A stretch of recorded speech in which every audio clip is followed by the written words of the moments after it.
Good evening, everyone. Good evening, and welcome to Asia House. My name's Anna Temby, and I'm the Literature Programme Manager here. This event is part of the Asia House Bagri Foundation Literature Festival, which is running until the 6th of November. So do please check out all our events on asiahousearts.org, or you can pick up one of these programmes in reception. If you're tweeting tonight, just to let you know, we've got a few different Twitter handles at Asia House. If you could stick to at Asia House Arts for tonight and not Asia House UK, that would be really great. And our hashtag is Asia Lit Fest. I'm delighted to say we've partnered with the cultural envoy of Mongolia, Unoma Janiv, on this event. Many thanks to Unro, who that's what I call her, Unro, for her support and for helping us put this event together. And also the Mongolian premium vodka that you're going to be sampling later today has been kindly provided by Unro, so many thanks to her for that as well. There'll be a chance to ask the speakers your questions at the end, and then we'll have the food and vodka tasting after this. Many thanks go to Paul Bloomfield, who's our in-house chef and caterer for the Mongolian food this evening.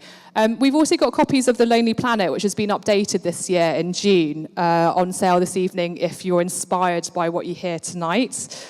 So please do check that out after this talk. Our moderator this evening is Anushka Gantumur, who recently graduated in international relations with a first from University of Westminster. Having had work experience at the London Stock Exchange, Mongolian Association in the UK, and other socio-cultural organisations, she now works as an executive assistant at the biggest US music royalty society, Broadcast Music Inc., or BMI, commonly known, and she's also volunteers as the president of the British Mongolian Students Association. So I'm now going to hand over to Anushka and also our speakers who are going to introduce themselves to you and tell us more about their connection to Mongolia. So thank you very much.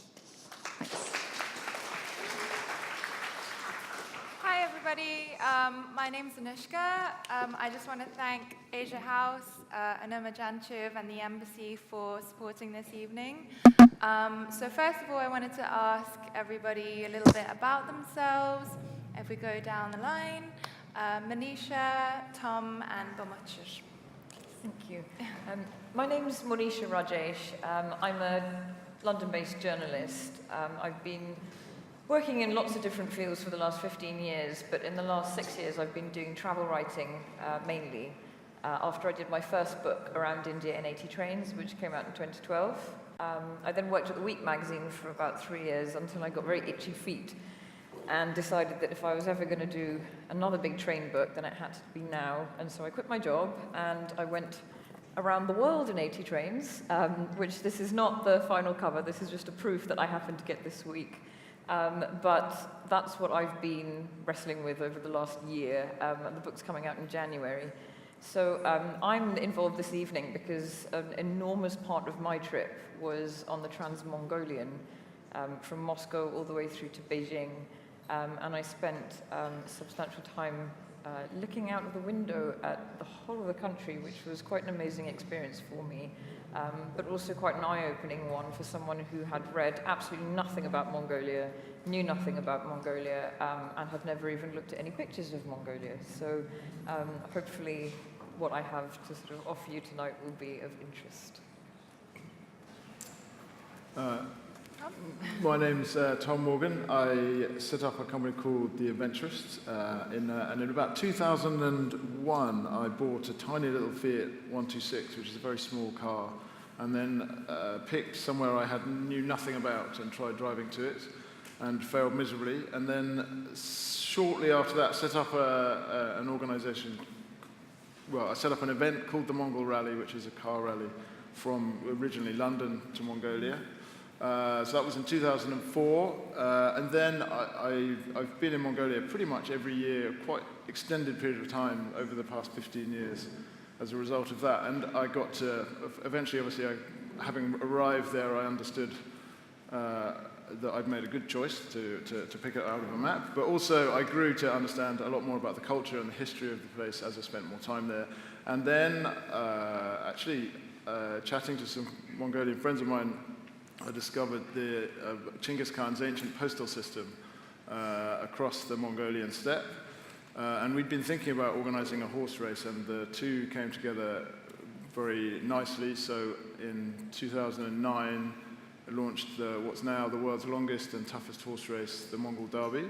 And we spent a long time sitting down with historians and actually meeting people who were riding, who still rode in the remnants of the postal system in the 40s out there to design the race. It's now it's got quite big now. So there's we have just around 40 riders from all over the world, and we vet and train 1,500 Mongolian horses. We have a staff of about 500 people working on the derby, most of whom are Mongolian. And much like Genghis Khan's postal system, we change horse every 40 kilometers. So you get a fresh horse every 40 kilometers, and we set up these Molinotu, which are horse stations across the Mongolian steppe, rebuilding Genghis's ancient postal system over 1,000 kilometers. And we then work with Mongolian herding families and kind of corral what is a complete logistical nightmare into a huge sporting thing, which is a huge race, which has now been going for 10 years. Yeah. That's what we've been doing. I was asked to talk about kind of reactions to the race, and just quickly touch on. I think because the race is such a celebration of Mongolian culture and history, and the horse is absolutely central to traditional Mongolian culture. It's been very well received, obviously. I think very much so, and. There was another question: have we had many Mongolians take part? Because it's such a logistical complication. It's very expensive to put on, so it's quite expensive to take part. So we are actually working with sponsors now to bring Mongolian riders, and as soon as we do, they're going to win every year, without question, by a very large margin, because they're unbelievably good horsemen. In Mongolia. Amazing. Thank you, Tom. Bumochir? Good evening, everyone. I'm Mongolian. I'm an anthropologist, but I'm not such a good horse rider. Mongolian men usually ride horse very well. But no, I've been riding horse, but not for that long. But I've been taking the Trans-Siberian Railway back in the 1980s with my family, all the way from Ulaanbaatar to Paris. Moscow and then to Paris. My father had a job in one of the universities in Paris that time, and we spent some time there. Well, I've been traveling to probably most provinces of Mongolia, not most, all of the provinces of Mongolia, not all of the sub-provinces, mostly traveling for work reasons rather than tourism or travel. Doing field work, and my academic work started from folk culture, religion, shamanism, and then nomadic pastoralism, environmentalism. So this is the areas where I've been doing some work, and I've been doing lots of field work in different parts, as I said. So if you want to know probably about different parts of Mongolia, I can probably give you some good tips about like what is what as a local person. And you're currently working at UCL as a researcher? Oh yes, forgot to say that. I am currently working at UCL. I came to the UK first in 1999 and became a student in 2000. And became an anthropologist, graduated from the university, came back to Mongolia, started working at the National University of Mongolia in the anthropology department. I spent there some years, and then came back again to the UK to start to work on a research project at UCL Anthropology Department, where I am currently affiliated. And my contract is finishing soon, and I'm going back to Mongolia probably around the new year or after this year. Start my work at the National University again. Amazing. So to get the question started, before you left Mongolia, Bumochir, and before you came to Mongolia, what were the images that you saw of Mongolia, and how has those images changed because you've been there and you've left? It can be quite a long answer for me because I've been back and forth so many times. The first time I was a kid and then came back, I think we came back in 1988 or 7. It was an old communist time. I spent, most of my secondary school years in Mongolia. Life was a bit harsh during the 1990s, but we did quite well. And then I became a student, I said, and then Mongolia's been, the change's been really fast, I should say. Especially those who haven't been to Mongolia for a couple of days, when they return, you can actually see. And then, of course, the most visible change is actually the buildings in the capital city, how fast they're growing. It means something happening in the economy. The economy is growing. It has lots of good things, probably some other negative factors as well. So that's the main thing you notice. Also, lots of changes in terms of people in their living. The population is getting really young, so now we have a younger generation dominated population in the country, and basically they want all what young people want, like travel abroad, see things, explore. So from that sense, Mongolia started becoming quite a modern urban place, especially in urban areas. And that's one area where foreigners do not pay much attention. Like many people, tourists, when they come to Mongolia, some of them barely spend a day in Ulaanbaatar and then just travel to the countryside.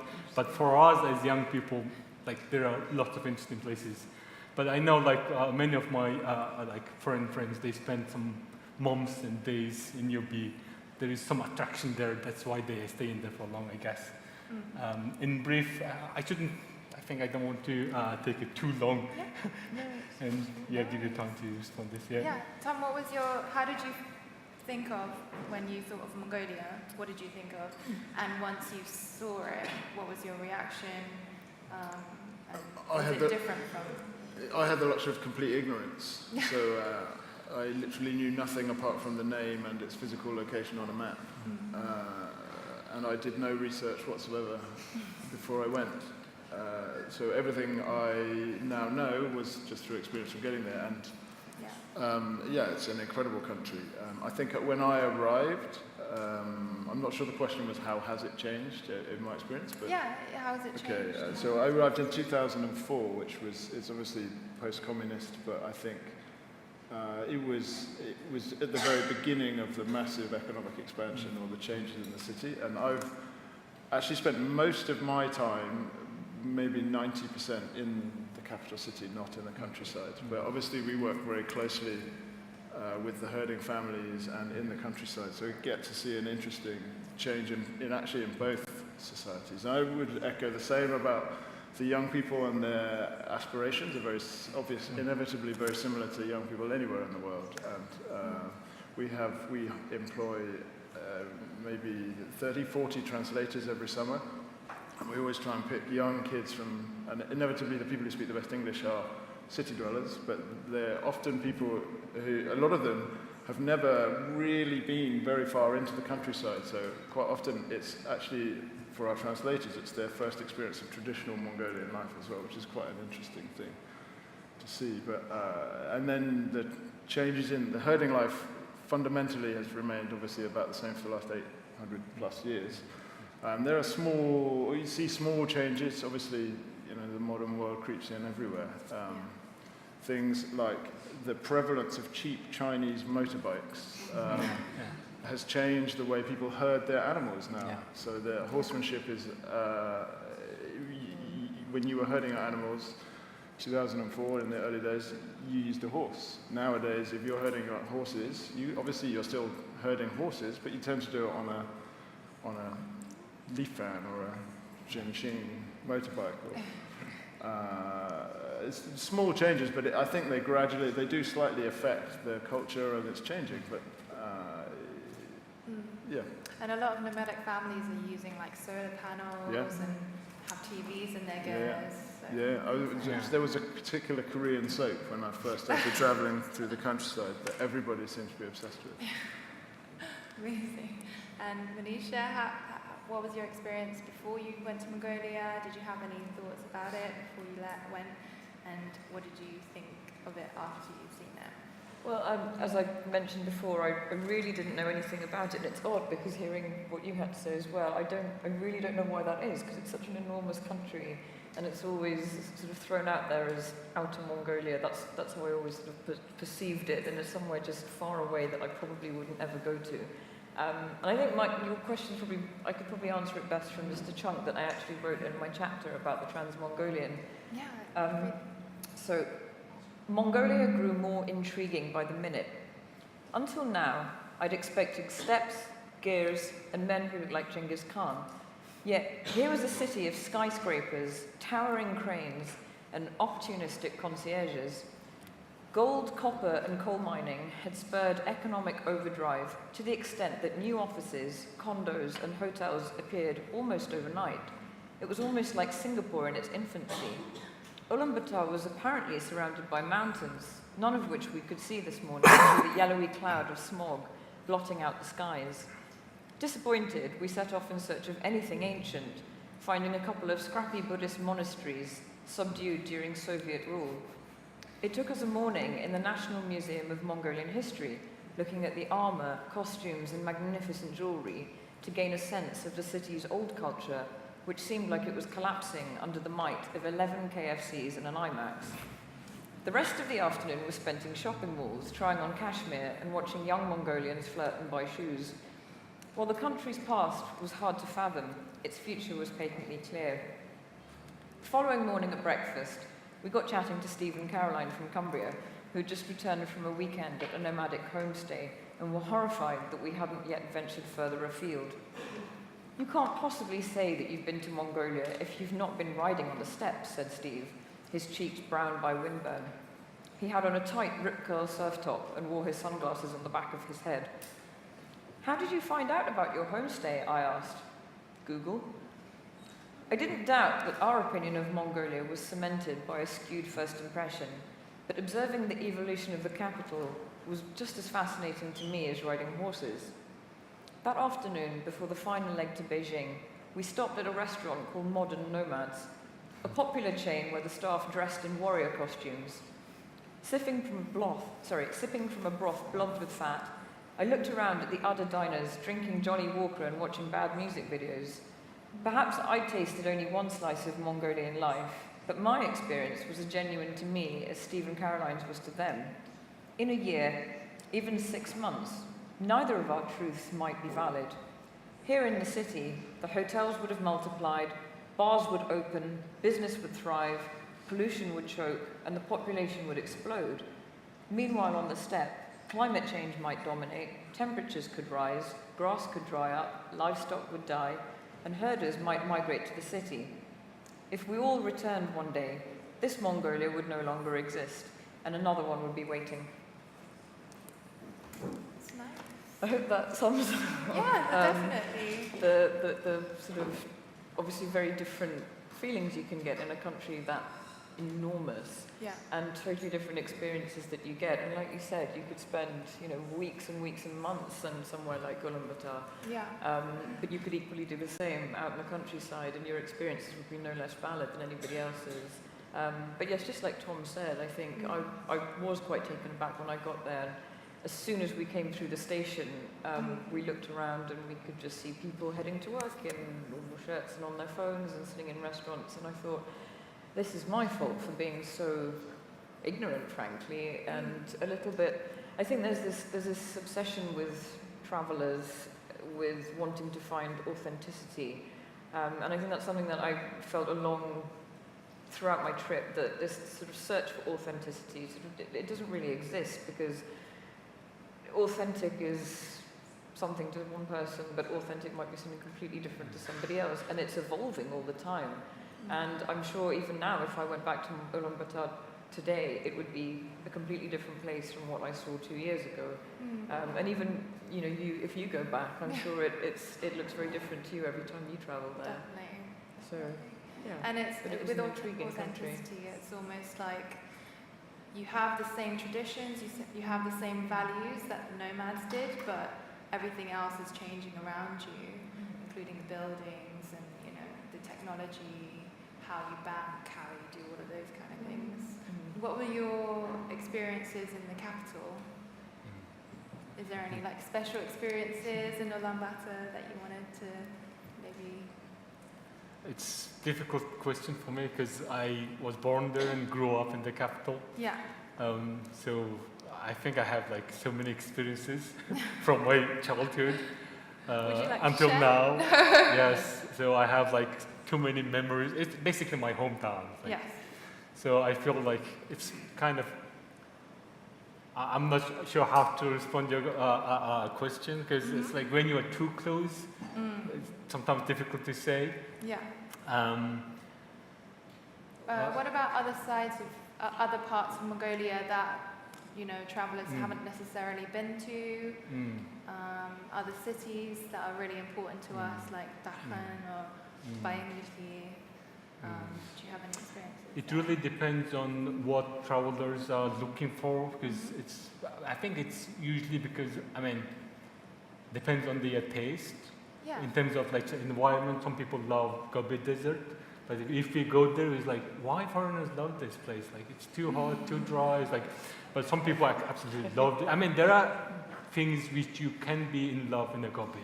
It's a vast, open land. You don't have to see any other mountains. So it's difficult to see such an open, extensive land if you grew up, or if you live in New York, for example, in Manhattan. That can be difficult. So that can be an interesting experience. In the north, in terms of the environment, in the north I personally like it in the north because we have more forest, it's greener, we have more berries. Yeah. So I personally like that area. In the west, we have big mountains, but not necessarily, it's not necessarily green. Yeah. So it's the big Atte mountain branch, and all the way in the west of Mongolia. In the east, it's basically quite flat, very similar to the south. So it basically depends on if you are in favor of also we have the lake in the north of Mongolia. So it depends. If you like water, you should go there in the north. If you would like to see the experience the desert, then you have to travel to the south. Yeah. And there's a good detailed description of different parts of Mongolia in the Lonely Planet book. So if you want to have a look at that, that's really helpful.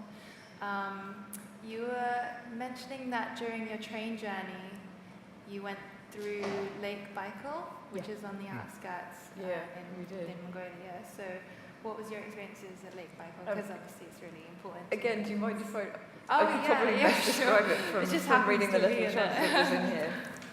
Well, it was so incredible that, I absolutely had to describe that. So, like most tourists, we'd stopped off to visit Lake Baikal, the deepest, oldest, and largest freshwater lake in the world.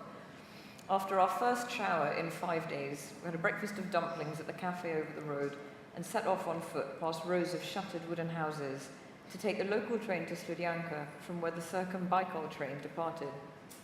Passing through 39 tunnels and crossing around 200 bridges, the train travelled around the oldest section of the Trans-Siberian Railroad. However, we'd passed no more than 4 tunnels and 9 bridges before it broke down, conveniently overlooking a bay where we could skid down to the pebble beach and paddle in the icy water.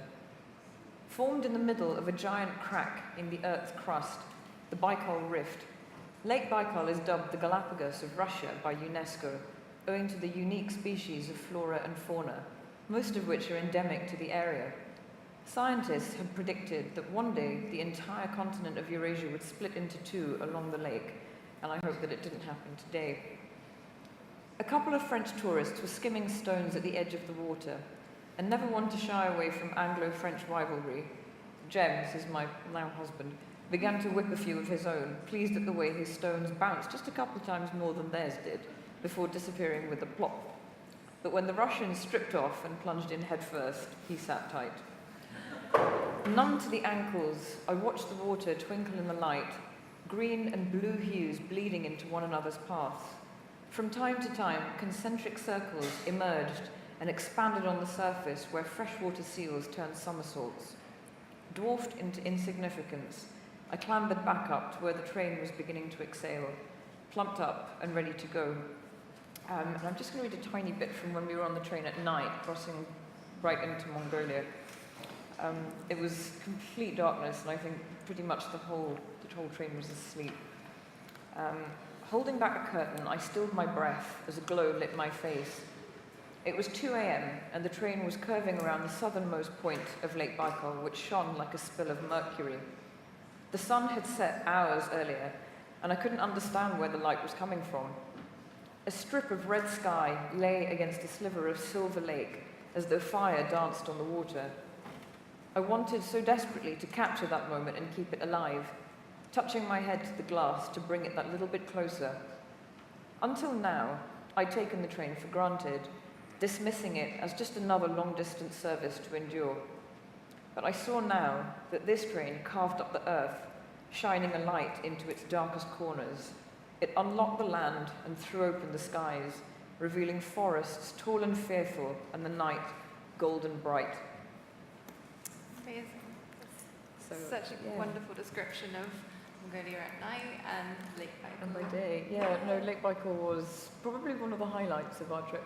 Yeah. Because I'd, again, never seen anything like it, never imagined anything like it. And I think a lot of the photographs I'd seen had been Lake Baikal during winter.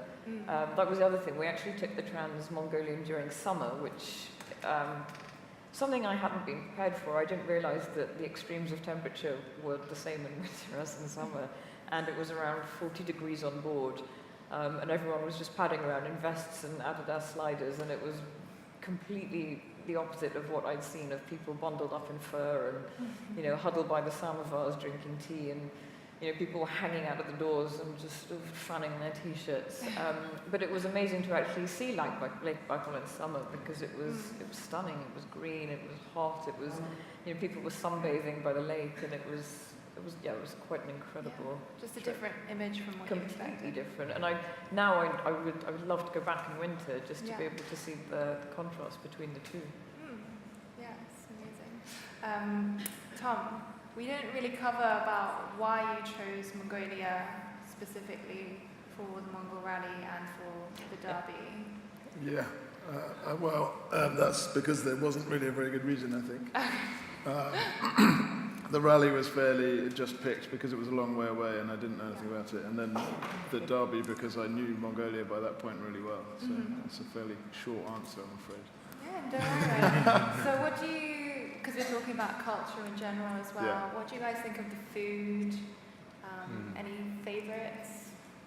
Well, I mean, before we started the session, I was actually trying to find out if there are any proper Mongolian restaurants in London, because it's the one thing that I haven't been able to find, and I love the food. Like, it was very fatty, it was very stodgy, but I absolutely loved it. It was just really kind of earthy, warm, homely food. And it's been impossible to find anywhere, and I have found out now that there is somewhere in High Street Kent. We used to have a couple of pubs that sold Mongolian food on the weekend, but they used to have Mongolian owners, but they sold those pubs, so we don't have those on the weekend anymore. There is one place near High Street Kensington that is just a small canteen, and it's just very homely, that sells Mongolian food. So if you want to know, come up to me afterwards and I'll let you know where it is. Tom, food-wise? Yeah, well, we with the horse race, all of our riders live with the nomads, so they eat Mongolian food the whole way around. And the huishor, which is like a kind of tiny deep-fried Cornish pasty, fantastic. Horhog, which is like a mutton with stones, cooked with stones, also fantastic. I'm not so used to things like irag still. What's that? It's like a fermented mare's milk, which is a kind of slightly warm, fizzy beer, which is a ceremonial drink as well. And obviously, when I'm organising the event, often people prepare their most ceremonial meal, which is very generous of them because the nomadic culture is incredibly open and generous. But that is usually boiled organs, which is I've actually got quite to like. And this summer I rode. I didn't ride the whole thing. I rode about 300, 400 kilometers at full speed across Mongolia. Just kind of hadn't ridden the Derby, so I hadn't been out on the Derby for a while. So I was doing that, and something about riding a horse and the food. It all works really well. I was cold, I was hungry, and it was fantastic. But, It's amazing. That's a very good question, especially for me, because I'm vegetarian. Ouch. And many people get quite shocked that, well, we are having increasing number of vegetarians in Mongolia. I'm not the only one, I must admit. And if you are vegetarian and planning to travel to Mongolia, it shouldn't be a problem at all, especially these days. I mean, the whole world is becoming vegetarian. Exactly. now So as it's, well. in Ulaanbaatar, that's absolutely no problem at all. If you go to the countryside, even like in tourist camps, if you say you are a vegetarian and tell them your concerns, they will cook you something good. Last time I traveled to Mongolia, not last time, with my colleagues, that was, a year ago this time, we went to the south of Mongolia to visit some mining companies, and we've been off. And then I had to make some special orderings for me, and then everyone my colleagues ended liking my food instead of the ones they. I mean, of course, in Mongolia we use meat extensively, but from that, many people think that Mongolia is a very meat country. Yes, it is true, but in Mongolia we still have some places where they don't consume meat, probably in the summer, 3-4 months maybe. And if you don't drink kumis, the fermented mare's milk, you shouldn't go that places. Because fermented mare's milk can be quite, your body can react against it if you are testing it first time. So it can be but if you, and many people use it for medical reasons to cleanse yourself, body. But if you like it, that can be a good place. You don't have to eat meat and spend months. Because I remember, because as an anthropologist, I have to go to the countryside constantly. Imagine I go there in the countryside and I tell like, sorry, I don't. That can be quite difficult. But during the summertime, they have lots of dairy products, including like mare's milk, yogurts, plenty of dairy products, which you can survive. That's what I do at least. So for me, although I'm a vegetarian now, even in the countryside, food is not a problem at all. I mean, when I decided to become a vegetarian, I thought that can be a terrible decision for an anthropologist who works in the countryside, but apparently now I'm doing quite fine. So if I know, like, especially in the UK, many people can do vegetarian. Sorry, what sort of vegetarian dishes do they do? What's typical? Now, in town, basically we have probably all sorts of vegetables. The only vegetable which can be really expensive is avocado. So if you are avocado lovers, that might be a bad idea to eat very expensive avocados in Mongolia. I love avocados. So if you we have all sorts of other vegetables. It's available. But in the countryside, it can be, the variety doesn't have to be really extensive. So we have like not extensive number of varieties. The biggest, you can find like basic potatoes, you can find everywhere. Carrot, onion, the basic. They all grow in Mongolia, don't they? Exactly. The other stuff comes from China. Exactly. We have like, In Mongolia, we have different varieties of vegetables. Some of them, we bring some vegetables from Mongolia, from China, but now the percentage is decreasing. Mongolia is trying to supply vegetable from Mongolia, and everyone's really happy with the Mongolian soil, which hasn't been cultivated for never probably cultivated. There's a lot more farming. Yes, a lot. It can be a lot better vegetable in Mongolia, grown in Mongolia. So vegetable is a growing thing in Mongolia. I think you can find everywhere. Yeah. What I've also seen is they take traditional Mongolian dishes like turban, which is like noodles made from flour, like boards and horseshoe, but with vegetarian, no meat options. So Like after you're traveling in the countryside for about 7 days eating meat non-stop, you can say no. I would like to have some relaxing moment in my stomach, and then you can ask. You can find it, definitely. Yeah, because the traditional thing is I'd wake up and then my grandma would have made a meat-based dish for breakfast, and then for lunch, and then for dinner. But if you ask, then it's no problem now. I had that for about 30 years, and then decided to give it up, and then turn to vegetarian, which is working still. Yeah. I was thinking, what is the most unexpected experience you've had in Mongolia, or surprising, shocking? It's not really shocking, but it kind of brought it home to me how different some people's lives are. I was with the reindeer herding family quite far in the north in midwinter, so it was about -40 or something like that. And living in teepees, not the yurts up there, so we were eating reindeer.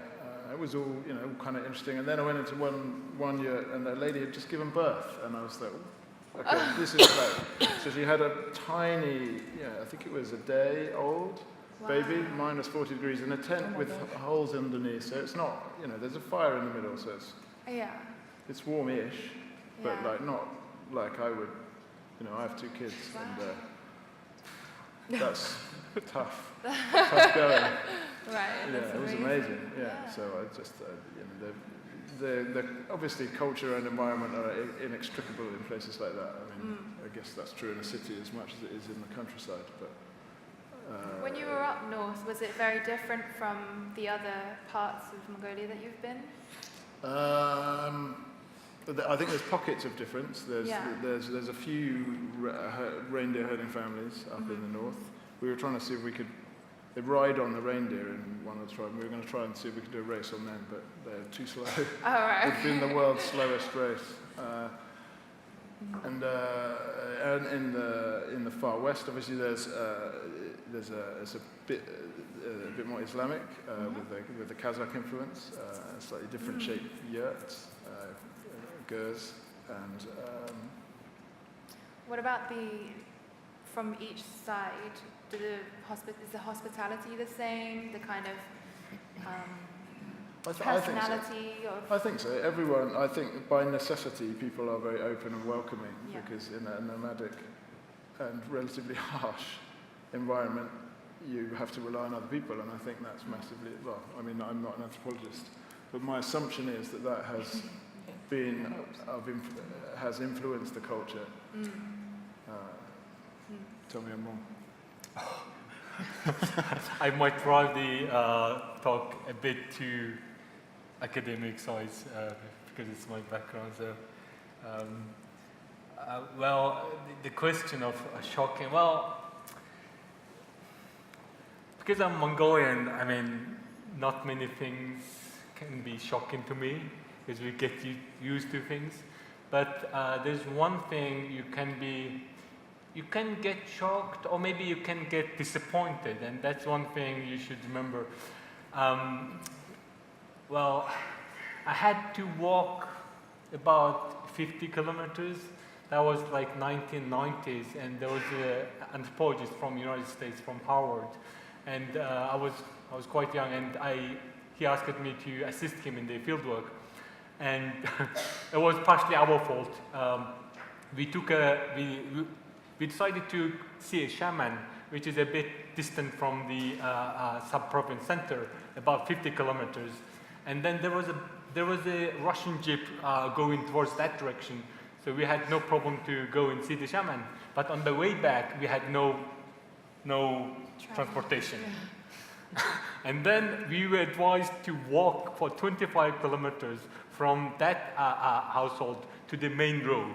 But when you say main road, it's not like a nicely built paved asphalt road. It's what we call dirt road. We walked for about 25 kilometers, walked for some hours. But the thing is, you can't miss the main road. Because in the countryside, there's like dozens of roads, dirt roads. And then around midday, maybe it was about like 1 o'clock, 2 o'clock, we noticed that the public transportation we were expecting passing by from a road which we thought that not the main road. Oh. Means that we missed probably the only transportation. That was 1990s. The good thing, it's a bit better. I wouldn't, yeah, it's a little bit I wouldn't call it shocking, but what was really nice is that the lady in the family, she's been walking with us for 25 kilometers to show the main road, to make sure that these guys are getting the only transportation. And then she had to walk for another 24. Yeah.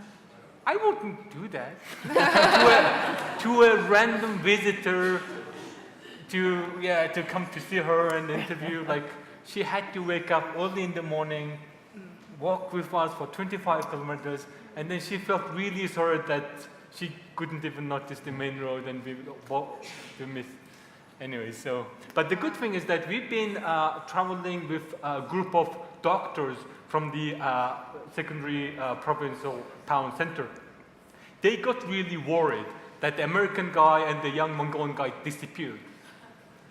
So, and then me and my friend, we decided to walk for about 50 kilometers from where we lost the transportation to the sub-province center, which was about 50 kilometers. And then we had to let the lady to go back home. She's got the children, all the housework waiting for her there. We can't let her walk for another 50 kilometers to take her. And then we managed to persuade her, and she went back. And then on the way, we've been walking. We've been asking local people, okay, how many kilometers is it now from this? Like, okay, 50. And then we walked for some hours, and we asked it again, like, how many? They said 50. So the distance is a bit like, you have to be really careful, like for how many hours. We thought that we can be there by the morning, but it didn't work like that. And then it was about like midnight. Imagine we've been walking, like the road split it, and it was dark, and we didn't know which way we should take. And then we decided, okay, let's just sleep here. And then around like 2 in the morning, someone's shouting like, Dan, my friend, his name was Dano. His name is Dano. He's like, Dan, Bumochir. And then we woke up like, someone's calling us. And then it was a Russian van of the sub-province mayor, governor, and bunch of our doctor friends looking for us in the middle of nowhere, in the darkness. Like, this guy, 2 young people disappeared. It can be dangerous. And then they had to drive all the way to this shaman lady's place. And then, of course, they're like, oh yeah, they missed it. They must be on the main road. And then they took us and drove us back. Yeah. Wow. So it's a kind of, because in the countryside, people in the countryside, they can be unexpectedly nice and welcoming to you. Unreasonably. Yeah. Unreasonably. Yeah, exactly. And it just shows how vast And that can be and, shocking to some people. Yeah. It's amazing. I kind of took it granted as Mongolian, took it expected, but it can be unexpected for many people, really. definitely. Yeah. And Monisha? Just picking up on what you were saying, the vastness, I think, nothing shocking, but just so overwhelming to, especially when you're sitting in one place for 48 hours from when we got back on the train at Ulaanbaatar to Beijing. It was just over 48 hours. And to just sit in one place and just look out of the window and see the scenery stay almost exactly the same for 13, 14 hours. And you see people in between and you think, how on earth can you be, you must be so self-sufficient. There was nothing, I mean, it 9 hours before we went past anything that looked like a town. And it's just, you know, thinking about being on a train in the UK for 9 hours, you go off the edge into the water. I mean, there's nowhere that you could go that's more than 6.5 hours, I think, or 8 hours. And just being on these trains for so long and seeing people get on who have to be on it, they have to be on that train, there's no other way for them to get anywhere. For business, to go to work, or just, you know, I met a lawyer who said, I have to use the Trans-Mongolian for Every business day. trip. He said that there's no other way for us to get anywhere. So he said, if I've got court hearing, I have to take the train. And I said, you know, what do you think of the train? He said, the train's trash. I can't believe you're on this train. You're insane. But he said, there's no other way for us to do this. And to just think that the Trans-Mongolian for so many, or Trans-Siberian for so many people is one of those bucket list once-in-a-lifetime trips. Yeah. But for other people, it's an everyday. It's commute. Yeah, and that's what I just remember thinking, well, your perspective is so very different when you're other way around. Yeah, what was surprising for me when I go over to the countryside is that when the drivers take you somewhere, they know exactly where they're going. They just like drive over rocks and hills and mountains, and they're like, yeah, it's that way, and then we end up in the right place. Yeah, that's very true. We have a lot of, we have about 30 odd trucks that we hire every summer again, and we have international vets, and so we have a mixture of an international crew who are obsessed with GPS, and we have to, you know, someone breaks their leg or whatever quite regularly, and so we send out coordinates, and they're just obsessively following GPS. And then quite often we get big arguments between the vet and the driver, and always the driver knows what they're talking about. And when the vet wins, that's when we have to dig someone out of a bog because they've got the car stuck, or they've driven up a mountain and they can't reverse. Right. So yeah, it's a completely different way of navigating, but it works much better than GPS. That's amazing. So I don't know if there's anybody who has questions, but we'd love to open the floor to questions. I have a question. Tom. Have you Monisha? taken your children to Mongolia? No, not yet. Not yet. I was going to do it this summer. Are they very little? They're 5 and 3, but I was going to take them this summer, but I ran out of time. I was going to drive them. But, Oh, wow. So it's somewhere that you'd happily take? yeah, definitely. Yeah. Okay, good to know.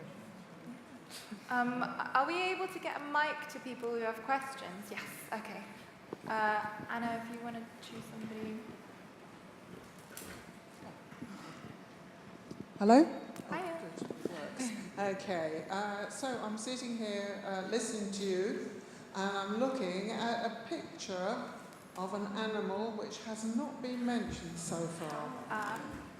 What's with the camels or dromedaries? Are people really still living in that world with camels and gers, or is it a fantasy now? No, it's true. It's not a fantasy. It's a diminishing, the herding lifestyle is diminishing as people move to the city, but people do absolutely 100% rely on their livestock, and in some areas further south, they're camels. It's a smaller area. Most people it's horses and sheep and goats. Yeah, definitely. I have a cousin who's actually married to a camel herder, and he uses the camels to get tourists and, you know, that for tourism mainly now, but they're not really relying it on for anything else, in my family anyway. Bumochir? This is the main, probably the best means of transportation you're looking at, this animal, camel. These the camels can travel without drinking water for some 30 days or something. So in the countryside, these used to be the main, like like let's say traders used to travel from Beijing to Ulaanbaatar in the old days. That was the main transportation, and there were no Trans-Siberian train that time. So this animal has been like the main, let's say, transport. Also, regarding the animal husbandry, although the population of the herders family, herding population is decreasing, as you probably heard that the number of the livestock is increasing in Mongolia. Because this animal husbandry or the nomadic way of life is key in the Mongolian national identity. So the state, the government, they encourage this national identity dramatically. So as a result, we ended up having like around 60 million livestock. The population is 3 million, as you know. I think 60 million is in sheephead counting. And the number is increasing. So we are having this like, yes, the population of the herding family decreasing, but on the other side, we are also having increase in the livestock. And there are many reasons why. It's the economic reasons, so there are plenty of different reasons. And also the number of camel, it's been decreasing dramatically, but now we are having some increase as well. Because we have camels only in the southern part of Mongolia, not in the north. I met this summer, I met the first family who were born in the city and had decided to move to the countryside, which I thought, and become a herding. So they were giving up the modern world to take. That's the first time I've seen that this summer, which I thought was awesome. Next question. Yeah. Hi, I've got a two-part question actually. What's the government of Mongolia? What sort of government do you have there now? And do we need a visa to go and travel to Mongolia? Shall I ask? Yes. Well, it's a democratic parliamentary government. As many of you probably know, in this region, including like China, Russia, and Central Asian states, they can have not much democracy, if I may say this. I don't want to compliment on the other countries. Mongolia is known to be the democratic country in the region. And then, of course, some might have other opinions, but it is really democratic, I would say. Some Mongols complain that it is too democratic. So we have to consider what democracy is. We have a parliamentary government, so we have the three key, let's say, political rulers. One is the parliament, the other is the president, the other is the prime minister and the government. So all the three negotiate. And now we are going through some political discussions whether this is a good model for Mongolia. Some say no, not at all. So no one knows what's going to happen. Yeah. And with visas, do we know? Sorry? Visas? Visas? Do we need we don't need British a visa? nationals do Yes. need a visa. Yes. Yeah. Maybe not tourists. Yeah, Okay. Can we get mics around this side, Yes. please? Sorry. Next. No, I'll give it to you after. I'd like to ask anybody on the panel whether they've had any experience of the eagle festivals in Western Mongolia, and it was alluded to earlier that there's more of a Kazakh influence from the population there. Any differences in the culture?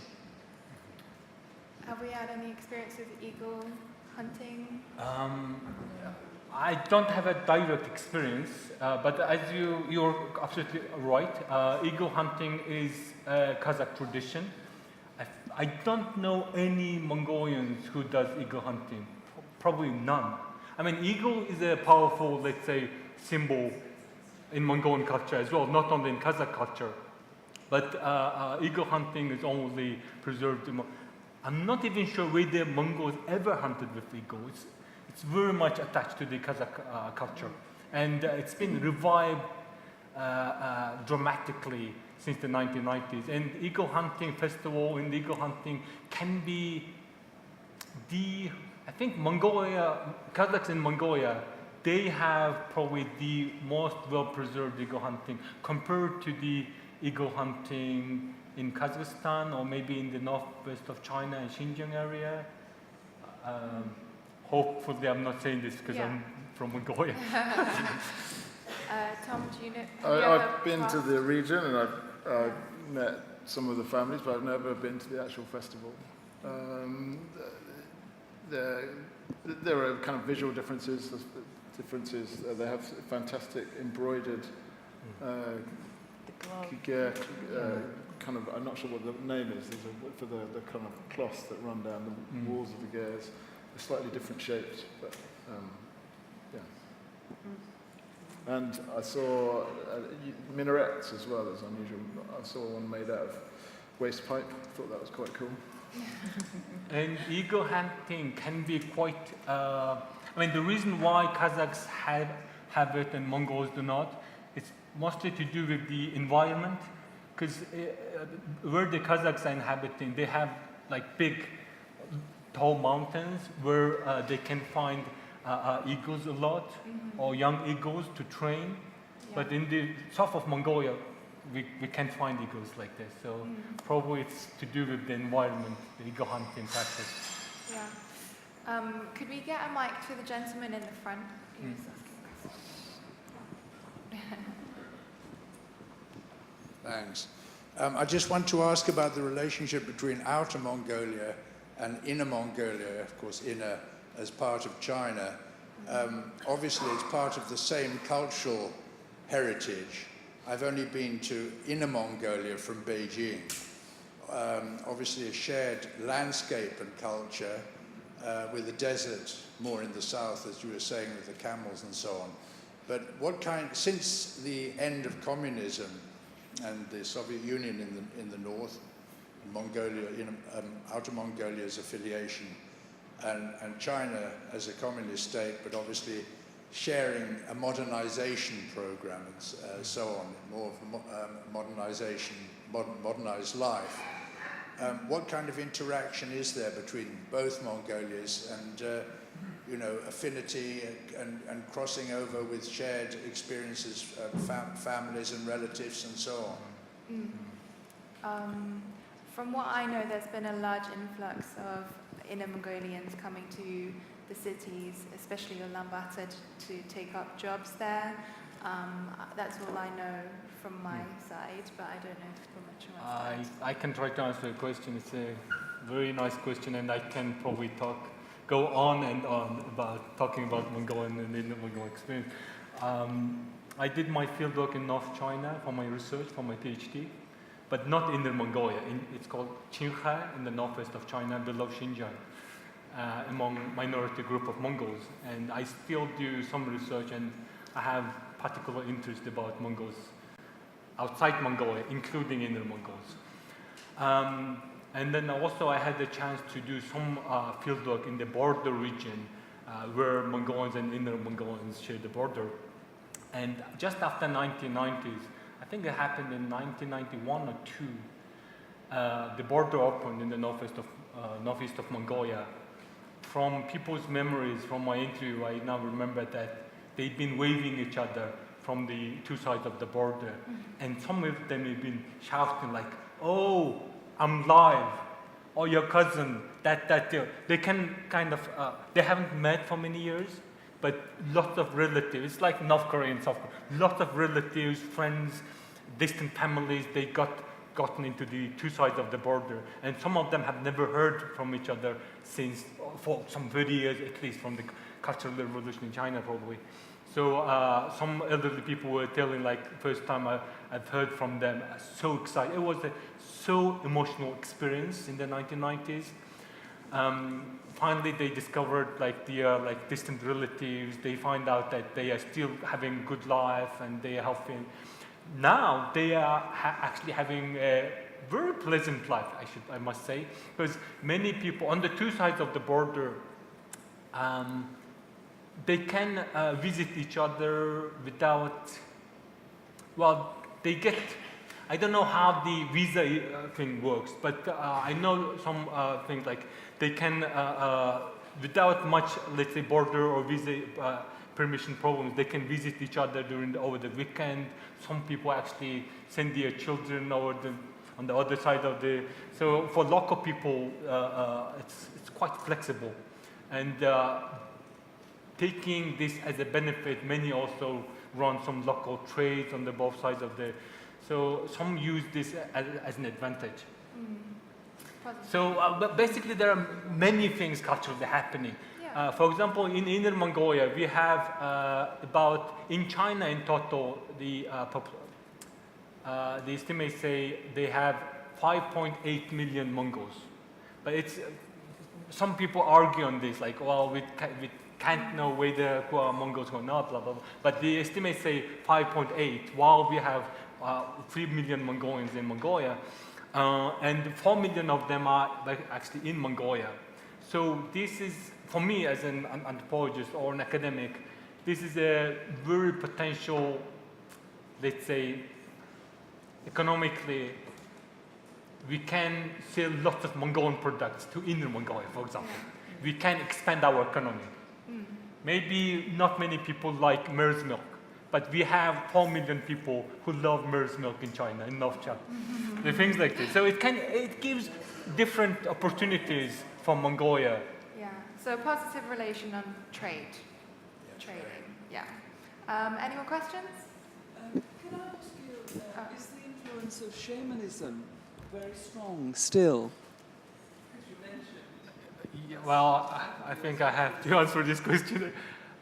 Yes, shamanism was not strong for about 200-300 years, because we have like strong Buddhism in Mongolia from India and Tibet, and Buddhism got really strong since probably 1700s, 1600s even onwards.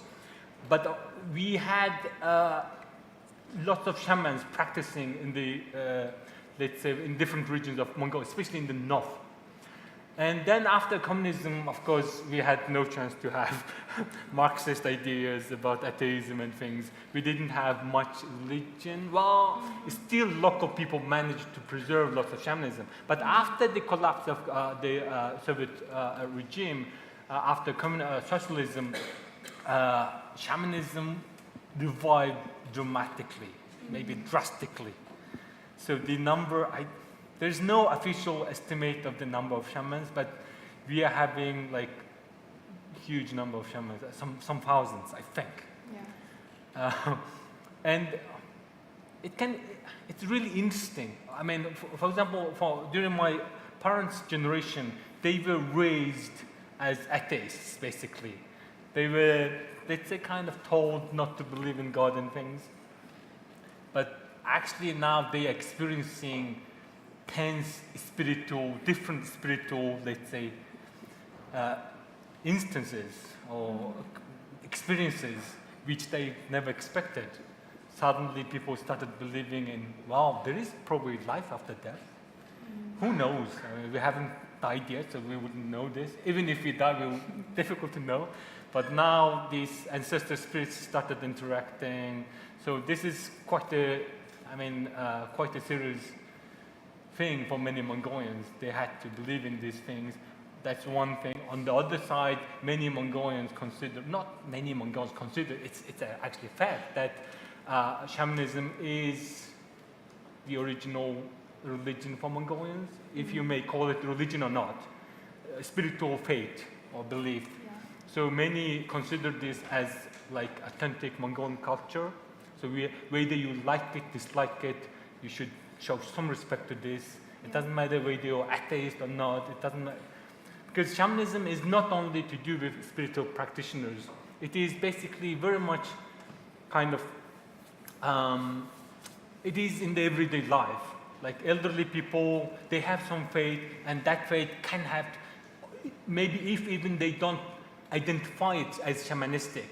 Yeah. As a researcher, I can kind of discover, like, well, this is actually a shamanistic thing. I mean, although there's no shaman involved. So shamanism is not only a person, but it's a huge, like, let's say, cosmology, the way how people understand, like, human nature, earth, everything. So it's quite a... It's increasing. it can be good because people now start taking care of nature, like, oh, you have to be careful not to do this and that. So more respect happening. Definitely. Have you guys had any experiences with religion in Asia when you were traveling or in Mongolia? My only experience I met a shaman in the traditional sense, but my most interesting experience was one of my friends consulting them by text message. I thought that was... Sorry, did what? Consulting their shaman by text. I thought I wasn't quite expecting. Technology, I was in Tibet was one of the routes that we did on the train, and there was a Tibetan nun on board with a gold iPhone, and she was on WeChat, which is sort of because WhatsApp isn't available there, so she was on WeChat, and I had WeChat too because we'd been using that to communicate with each other, and she said, well, she couldn't understand a word we were saying, and vice versa. And yet she was giggling, and we somehow managed to figure out what everyone was doing. And she showed me how to scan the QR code, because I didn't know how to do it. She took it off me, and she showed me, and then she handed it back. And a couple of seconds later, this contact came up, and this little golden Buddha just exploded onto the screen, an emoji. And I still get them from her every so often now that we're back home, and it was incredible. You know, things moved on. Things are very different. And why not? Why shouldn't they? Exactly. More questions? Is there anyone on this side that you want to pass it to? I think Anna wanted to. Oh, I've recently been reading a biography of Genghis Khan and all his conquests. Got a major book. And I wonder what modern generation of Mongolians think of Genghis Khan. Do you revile him, admire him, etc.?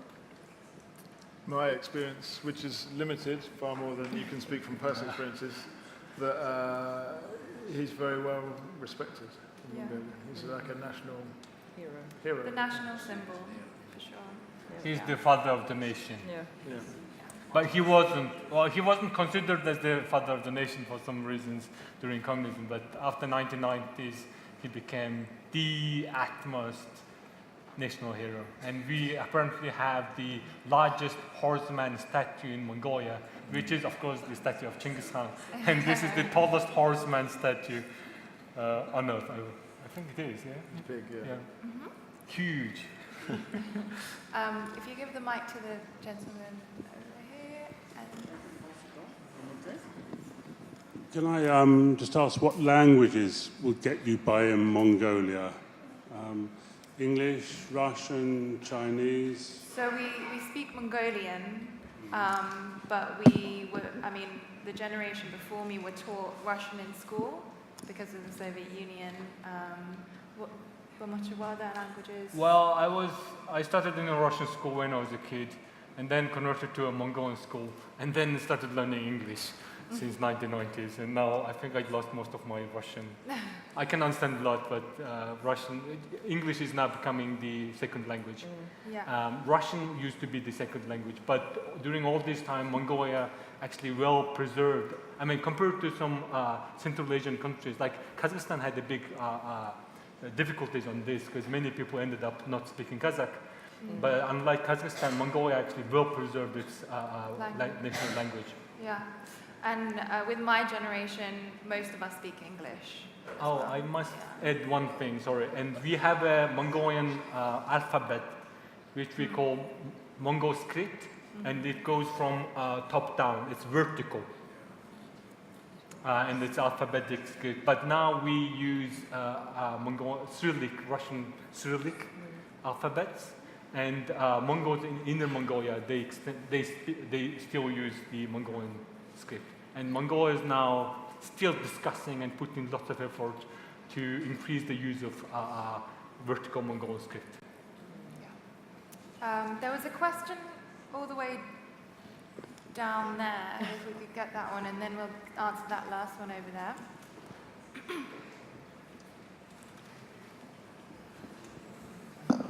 Yeah, hi. I've got two questions. The first one is there like volunteering opportunities in Mongolia for orphanages? Volunteering opportunities in orphanages. Is that correct? Yeah. Yeah, and your second question? The other question was, is there like places? What is it? Is it a motorcycle-friendly country in terms of like places like to rent or to buy a motorcycle? Is there places of, so are there opportunities in Mongolia to volunteer for orphanages or doing social work, and are there places to rent motorcycles? Yeah, that's it, yeah. Got it. The first question I don't know the answer to. The second question, yes. Yes. Is it in the capital mainly? Yeah. If you want, it depends what kind of motorway you want. But yeah, it's an incredible country for pretty much anything outdoors. I'm sure if you ask a herder for their motorcycle for a bit, they'll lend it to you for a while. You're probably cheaper to buy one of the rubbish Chinese motorbikes than rent one. Yeah. A few hundred quid. And do you know about volunteering opportunities? I'm sure there is a lot. A friend of mine asked me about a year ago whether I can help him to find an English teacher to teach English in one of the colleges in Mongolia. I think I was helpless, and I think I didn't help him well, and I didn't find it. Maybe I was too busy. Anyways, so yes, there are lots of opportunities, and we are having increasing number of humanitarian organizations. Volunteering is becoming a huge thing. So I'm sure you can find. I mean, you have to contact the right people. You can ask probably for some information from the embassy, some of my friends in the audience pointing to themselves. So yeah, it depends on what kind of volunteer job you want to do, where you want to be in Mongolia, in the countryside or in UB, whether you want to teach English or whether you want to do anything, every other things. So yes, the answer is yes. Yes and yes. Yes. There was one more question at the back. Okay, one more here as well, and then we'll... Yes, is there much growth between the contacts of Britain and Mongolia, as with? Britain and Mongolia, the relationship? There's a book about the diplomatic history of Mongolia and UK. I'm not the best person to answer this question, although I spent lots of time in the UK. I would recommend asking UNRMA or the embassy about relations between Britain and Mongolia. They've definitely, there's some contact information on a leaflet that will be handed out afterwards. So that's the right person to ask for sure. There is lots of relationship. Yes. Now, we had lots of relationship in the past, I think. Yes. Yeah. And it's being built a lot on trade as well, on Kashmir and things like that, but it's definitely better to... one of the embassy... We have someone from the embassy. He will be the best person to answer the question.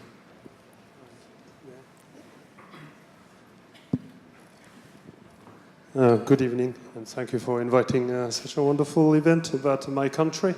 And I'm one of those dead boring public servant works at the embassy. So therefore I'm entitled to answer some of the questions. And before answering that question, can I make a comment on an earlier question over there? The government of Mongolia is the balance of power is the parliament, the executive branch, and court. Those three are the main three branches. We try to keep them balanced. There are some arguments, doesn't work, but who has some working system anyway in this world? So we are exactly same as everybody. And now this about Britain and Mongolia's relationship. Question about the relationship between, who asked this question? Yes, very good question. I think you have read or you have done your homework before you coming down here. Because we are commemorating the 55th anniversary of the diplomatic relations between our two countries this year. And it was in 1963 that Britain, Her Majesty's government, the first Western country, has established these diplomatic relations from the Western world. So therefore, on our side, Mongolian people are very appreciable about this great gesture. So therefore, I'd like to extend this gratitude to all of you at this audience as well. Thank you for you all. And that's pretty much it.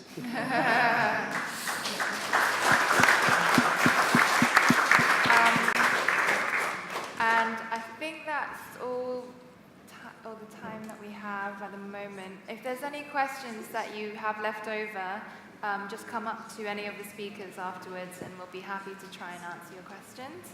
Thank you so much for coming. Thank you to all our speakers, Monisha, Tom, Bumochir.